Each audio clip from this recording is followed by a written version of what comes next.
The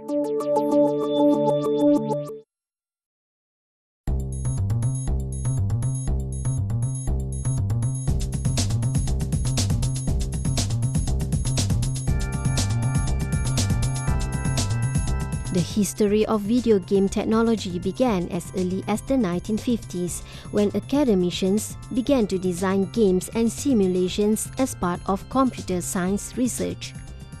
However, this technology did not get much attention until the 1970s and 1980s, when video arcades, consoles, and home computer games entered the picture.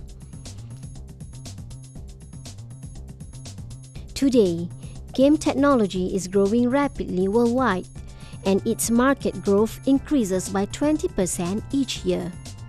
The synthesis of technical skills and talent that began from a cottage industry in the 1980s has risen and has now become one of the revolutions in information technology and video game industries globally.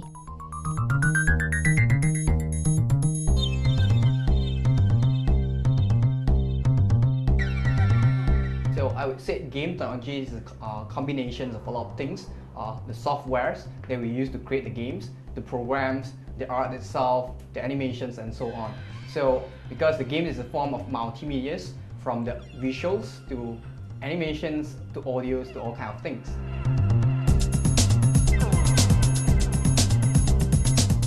To be an expert in game technology, first you have to know the software very well. At the same time, you actually have to know the game too, because if you just only know the tool, but you do not know about games, you do not know how to apply them in order to make a good games. So in games, there are a lot of different aspects, just from the gameplay experience itself to camera angle, lightings, rendering, and so on. There's just many of them. So you have to understand both of them to get a balance in order to be an expert in game technology.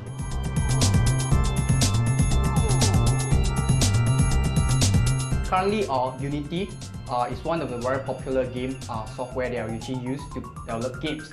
So mainly because of the cross platforms, the availability. So you just have to develop the games in the software once, and you'll be able to bring your games to multiple platforms like Windows, iOS, Android, and all kinds of consoles like Xbox, PlayStation, and so on. So it also have a lot of entry level, like free versions to the pro version. So it encourages all kinds of users to use it.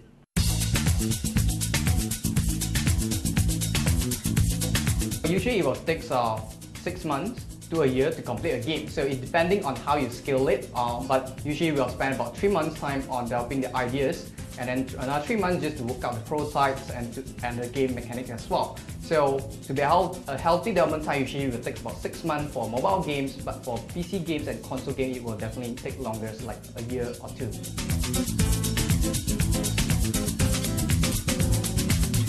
So developers, when they are making games, because due to the development time, it could be like 6 months to a year, and the game technology constantly evolving. So it could be the time when you finish the games, a new device or software or technology came out. So you will actually have to adapt to it. It just happened to us is like while we are working on this game, the phone is like this small. When we finish a game, the screen size and all that increase, and the resolutions and so on improve as well. So we just have to constantly updating ourselves to make sure that we can actually adapt to all this new technology instantly. At the same time, for those people who are actually working on games that catching on trend, like the new technologies and so on, they have to be very, very quick, because like if they have a lot of time spent on development, by the time they finish the games, the technology might already outdated.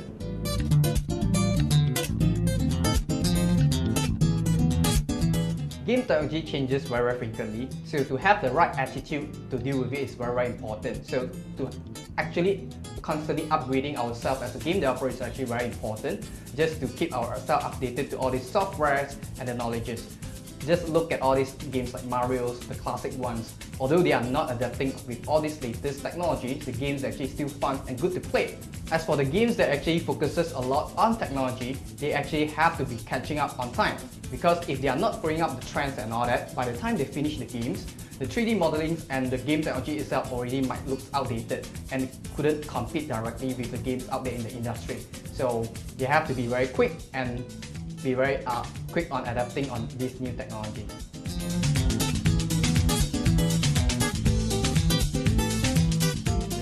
in order to become a big player in the industry, first you have to learn how to work one step at a time. So it's very hard for you to just make the first game actually become a big title out there. So of course sometimes you might get lucky and you might actually create a game like Flappy Bird and you become very popular, but still not among of many there's only just one lucky one. So just make sure that you constantly have the right attitude to complete your games. That's very important, because without completing the games, there's no further opportunity will be coming to you.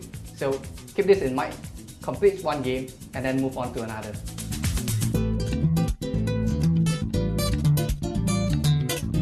I hope that people in Malaysia that work in game technology will actually learn how to respect the others' discipline as well, especially people who work on the game art and also the game design. Because with purely just technologies, the game couldn't go too far.